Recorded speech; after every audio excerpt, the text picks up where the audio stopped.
Hey everyone, Rob here from Gunfather Milsim, and as promised, I'm bringing you part 3 of my 40-hour Milsim gear loadout video series. And this is kind of the after action of, hey, here's how the gear worked out for the op. The op I'm referring to is Operation Underdog. It was a 40-hour Milsim I attended last weekend. It was my first 40-hour Milsim, and it was a lot of fun. I'm going to do more videos on that in the future. Today I'm just going to talk about the gear. The first gear I'm going to talk about is the good stuff, the stuff that really outperformed my expectations, the stuff I was really happy I brought. And the first and probably the most important one is my Thermarest Base Camp sleeping pad. I bought this just for this op. This thing was freaking awesome. It made the few hours of sleep I was able to pick up here and there very comfortable, and was able to get some sleep. The only bad thing about it, it is kind of big, but it doesn't weigh much, so it's kind of ugly when you throw it on your pack. It's kind of a pain in the ass to travel with. I tell you what, worth it. Absolutely worth it. Pick yourself up one. I'm never going to do any sort of camping without this with me in the future. So that is number one. Number two would be my primary gun, which is my Simon Platinum SR25. I've done lots of videos about this gun. It performed flawlessly all weekend. Obviously got a lot of kills with it. This gun just works, runs like a champ, very reliable. Simon Platinum SR25. Highly recommend. And the third really good piece of equipment are my waterproof Amazon pants. I don't even know the brand of these. They're like $35 on Amazon. I just kind of bought them just to have something. Calling them waterproof probably isn't really accurate. They're more like water resistant. I mean, if you put your knee in a puddle, your knee is going to get wet. But they are fleece lined. They're incredibly comfortable. And I wore these all day on Sunday when I was just kind of tired of hiding, and everything was really wet because it rained a lot the night before. And I tell you, it felt like I was running around in pajama pants. These things were great. Now, I'm not sure if I would recommend this specific model, but I'll put a link to it down below. As much as I would say, get yourself some waterproof fleece-lined pants for any 40-hour Milsim op, because they're going to treat you really well. These in particular are just extremely comfortable, and I'm glad I brought them. Now on to the things that I found I was deficient with. To be clear, I wasn't really radically deficient in anything. I was very comfortable throughout the whole op. I didn't feel like I was, hurting for any equipment. However, a few things did stand out that I probably, in retrospect, will bring in the future. The first one is a handsaw. Okay, so we were out in the woods, and I was trying to set up a shelter with the tarp and the stakes and everything, and that went generally well until I couldn't really get a spot that was clear of all the little sticks and underbrush and stuff to really make it a nice, clean shelter. Luckily, someone had a handsaw, and I was able to saw off all these little limbs here and there. It only took a couple minutes. I tell you, it made all the difference in the world. I'll throw up some pictures here of the shelter I ultimately stayed in. Very comfortable, and luckily somebody had that handsaw. If they didn't, it would have been difficult to put up a good, clean-looking shelter. So probably something you want to think of, but if you're going to be in a woodland environment of some sort, bring some sort of saw so you can cut all that stuff out of your way.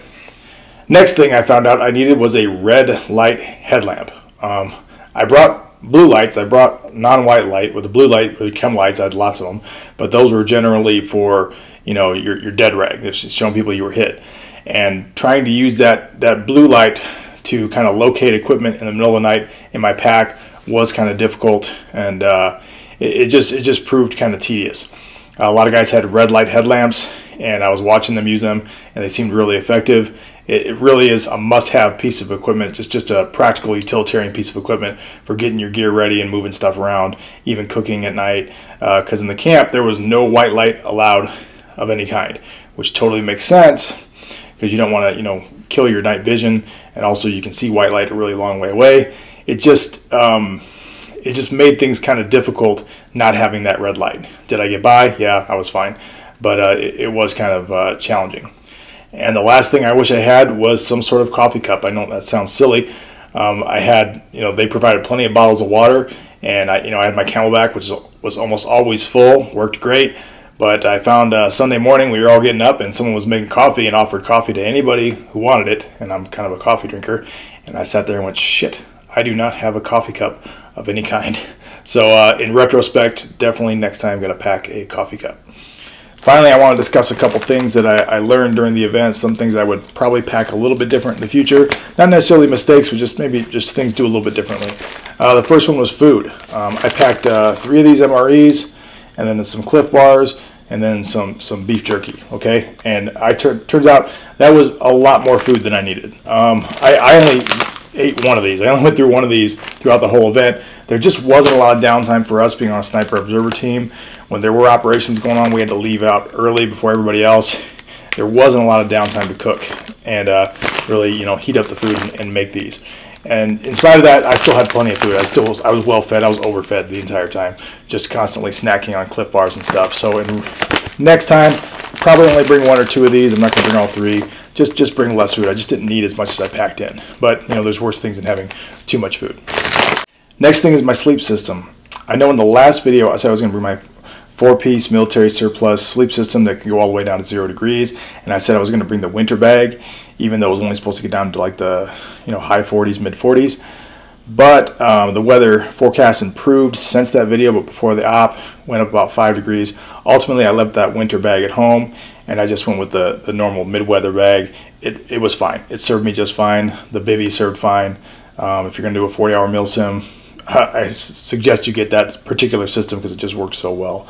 I saw a lot of guys sleeping out there in their clothes with a wool blanket, and it rained both nights, and honestly they looked miserable. Okay, I never got wet, I never got cold. Just that sleep system minus the winter bag, my sleeping pad, and my tarp shelter was plenty for me, and I was perfectly fine. So I would recommend that approach or something similar if you're looking at doing one of these events. Last thing I want to touch on is comms. I brought my UV82, and I had that 4-foot antenna that I could switch to that was on my operations bag. That seemed to work really well, but it was kind of hard to tell because you can have the best antenna and radio in the world, but if everybody you're trying to talk to has a mediocre radio or a bad radio, you're not going to know that your stuff is good because you're not going to be able to receive their transmission, and you're not going to know if they received yours. It's kind of a two-way street there. Everybody has to be on the same level.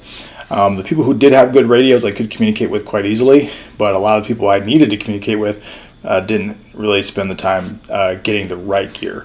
So it was kind of hard for me to talk to them. I did have a backup though. I was using just my cell phone. I only had 1 bar, but that was plenty. I could send pictures. I could send all sorts of crap. I used the ATAC app for sending my location to our platoon leader all the time. Our exact 10-digit grid coordinate. Hey, this is exactly where I'm at. Here's a picture of the map. Here's where I'm at. It worked great the entire time. If you're going to be using cell phones to share data, have a way to charge them. I brought this big battery pack. This worked great. Charged my phone twice. Charged the platoon leader's phone. Charged some other guy's phone. This thing worked great. And I was able to maintain communication with the command structure the entire weekend just using my cell phone as a backup. So that's all I got for the gear after action on this 40-hour milsim. Overall, I spent a lot of time planning out my loadout, planning out my gear, and I think it paid off. I was never really uncomfortable, I was never in a bad position, and I never felt unprepared. If you like my content, please like, subscribe, hit the little bell. You guys know how YouTube works. Or better yet, support my content by buying some merchandise. Go to DiceshowTactical.com. That's my company. It's a small company, but it helps pay the bills. You can find my merchandise there. I sell Gunfather Milsim patches in a variety of colors. I also sell several models of bungee slings in a variety of styles and colors. Thanks for watching.